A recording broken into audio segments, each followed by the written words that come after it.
Pemerintah berharap dengan larangan impor pakaian bekas bisa meningkatkan industri tekstil dalam negeri khususnya UMKM. Lebih lengkap kita bahas bersama Sekretaris Jenderal Asosiasi Perstekstilan Indonesia atau API, Andrew Purnama. Pak Andrew, selamat petang. Selamat petang, Ibu. Pak Andrew, aturan larangan impor barang bekas ini apakah jadi kabar baik buat industri tekstil? Baik, kalau terkait dengan aturan pelarangan itu kan sebetulnya dari 2015 dari Permendak sudah memunculkan mengenai larangan impor pakaian bekas ini.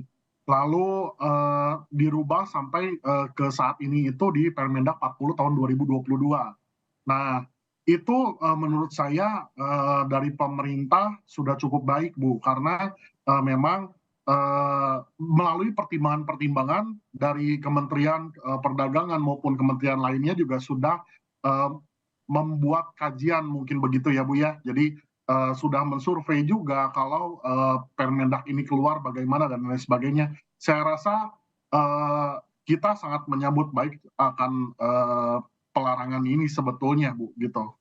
Pak Andrew, pelaku UMKM yang bergerak di bidang tekstil, bagaimana responnya setelah kemudian aturan ini dan tindakan lebih tegas soal ini muncul?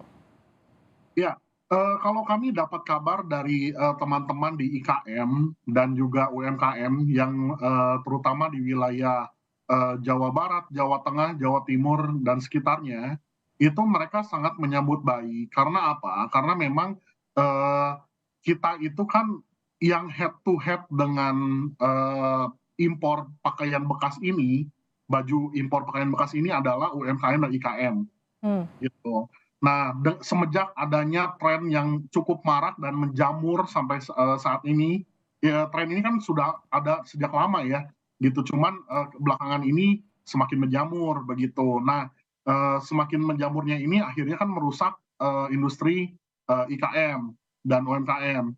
Nah, semenjak Pak Mendak itu melakukan hal-hal yang memang membakar dan lain sebagainya itu memang sudah mulai ada peningkatan ya dari IKM begitu. Baik. Tapi memang belum terasa banget ya karena kan baru-baru ini Pak Bu. Ya. Pak Andrew, ini kan kalau beberapa pihak bisa mengatakan bahwa ceruknya sebetulnya pasar dari pembeli thrifting atau penyuka thrifting ini dengan mereka yang kemudian biasa membeli katakanlah barang baru begitu di industri tekstil yang pada umumnya barang yang dihasilkan produk entah itu impor ataupun dalam negeri begitu. Itu kan memang segmennya sebetulnya beda. Bagaimana kemudian Anda menjawab ini bahwa sebetulnya larangan thrifting ini sebetulnya tidak akan berdampak signifikan bagi industri tekstil?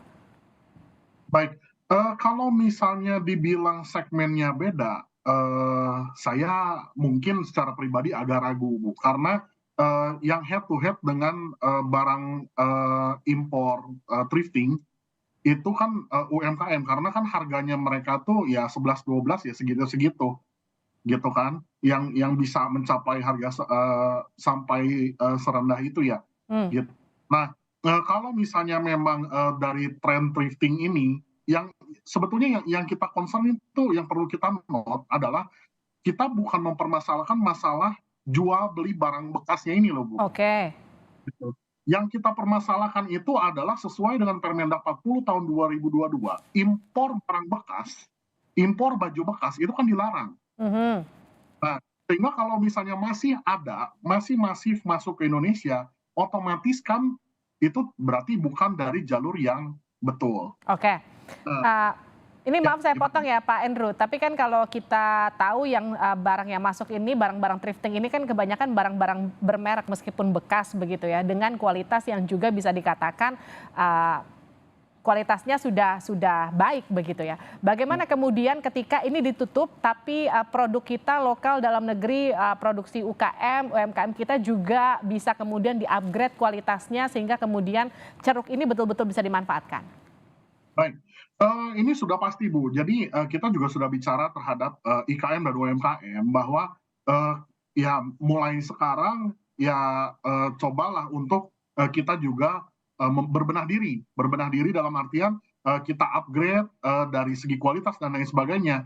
Tapi perlu diketahui juga, Bu, kualitas dari UMKM dan IKM kita sebetulnya saat ini tuh sudah sangat bagus. Kenapa saya bisa bilang seperti itu? Karena saya pernah bertemu beberapa pengusaha IKM ya, Bu ya, level IKM itu dia sampai ekspor ke Jepang, ke Korea itu mereka mereka sampai ekspor seperti itu.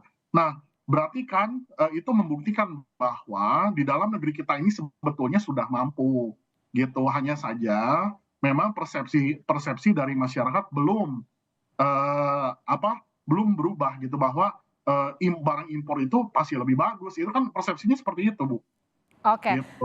yang pasti kemudian memang jika ini adalah angin segar bagi industri tekstil tanah air, tapi jangan lupa dan diabaikan bagaimana kemudian mengupgrade kualitas dari produksi dalam negeri sehingga kemudian bisa benar-betul menjadi raja di negeri sendiri nanti ke depannya. Terima kasih Pak Endro telah bergabung bersama kami di Sapa Indonesia Malam.